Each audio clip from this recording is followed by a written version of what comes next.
Shalom, selamat pagi. Semuanya sudah baca firman pagi hari ini? Ya, pagi hari ini kita sudah membaca di surat Roma. Saya mendapatkan pada ayat yang kelima, Roma 13 ayat yang kelima. Ya, saya akan bacakan. Sebab itu perlu kita menaklukkan diri, bukan saja oleh karena kemukaan Allah, tetapi juga karena suara hati kita. Ya, saya beri judul renungan singkat ini dengan menaklukkan diri. Ya, menurut pandangan rakyatnya ya, ada pemerintahan yang baik, ada pemerintahan yang kurang baik, bahkan ada yang tidak baik. Ya. Tetapi perintah Tuhan untuk kita adalah supaya kita menaklukkan diri kepada pemerintah, ya. Jadi konteks tadi yang ayat-ayat tadi adalah tentang hubungan kita dengan pemerintah, ya. Nah,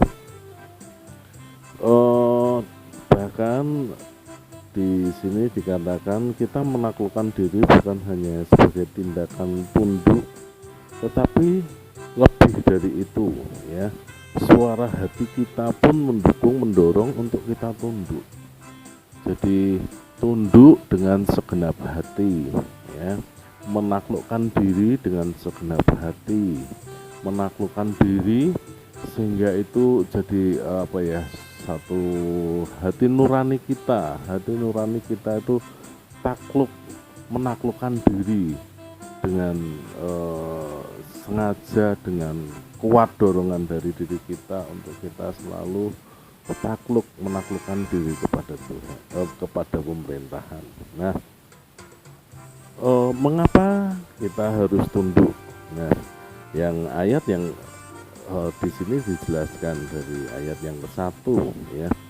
Satu, ya, kenapa kita harus tunduk? Karena tidak ada pemerintahan yang tidak berasal dari Allah. Roma 13 ayat 1 saya bacakan. Tiap-tiap orang harus takluk kepada pemerintah yang di atasnya, sebab tidak ada pemerintah yang tidak berasal dari Allah, dan pemerintah-pemerintah yang ada ditetapkan oleh Allah. Jadi setiap pemerintahan itu ditetapkan oleh Allah, ya, tidak ada yang tidak berasal dari Allah.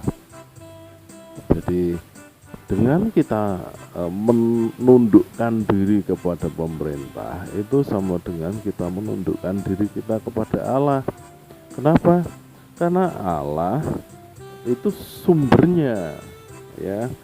Tadi dikatakan tidak ada pemerintahan yang tidak berasal dari Allah. Dari mana asalnya pemerintahan? Dari Allah.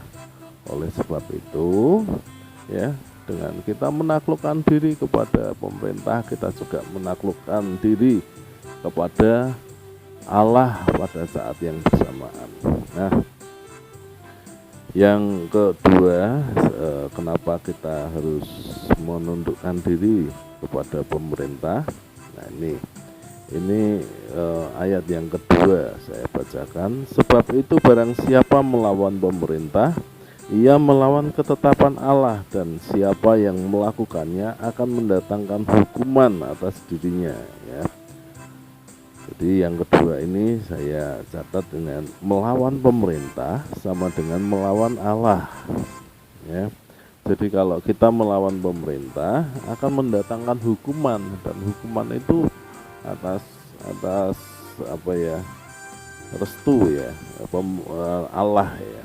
Jadi melawan pemerintah kayak ini ya tadi. Ia melawan ketetapan Allah, dan siapa yang melakukannya ia akan mendatangkan hukuman atas dirinya.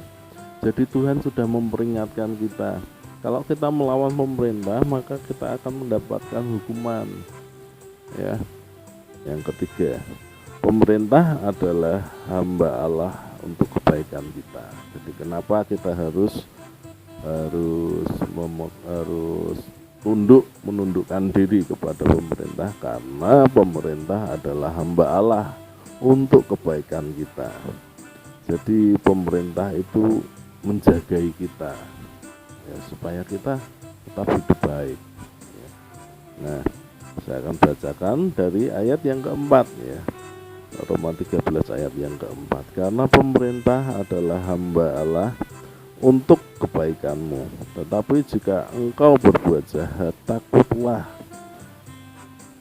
akan dia, karena tidak percuma pemerintah menyandang pedang. Pemerintah adalah hamba Allah untuk membalaskan murka Allah atas mereka yang berbuat jahat. Ya, pemerintah adalah hamba Allah untuk kebaikan kita. Ya. Pemerintah itu menyandang pedang, ya, dia bersenjata untuk bukan untuk menakut-nakuti, ya, tapi kalau kita punya niat jahat, ya memang harus takut kepada pemerintah. Nah, itu tiga hal yang menjadikan kita harus menundukkan diri kepada pemerintah. Bahkan menundukkan diri kepada pemerintah itu harus menjadi suara hati kita, hati nurani kita, ya. Ada ayat juga, ya, yang berkata kalau kita bisa menguasai diri, ya, peperangan terbesar itu ada di mana?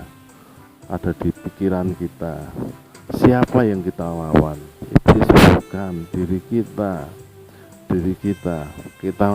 Makanya kayak ada firman yang bilang gini, siapa yang menaklukkan diri, yang siapa yang menguasai dirinya, dia melebihi seorang yang merebut kota. Kenapa? Kalau kita bisa menguasai diri, kita bisa menguasai banyak hal, ya. Nah, tapi dalam hal ini kita menguasai diri apa? Ya, kita menaklukkan diri kita. Kalau kita tidak bisa menaklukkan diri kita kepada pemerintah, kita juga yang terlihat, ya, kita juga tidak bisa menaklukkan diri kita kepada Tuhan yang tidak terlihat. Oke, Tuhan memberkati. Semoga setiap pernyataan firman ini memberkati kita semua. Amin.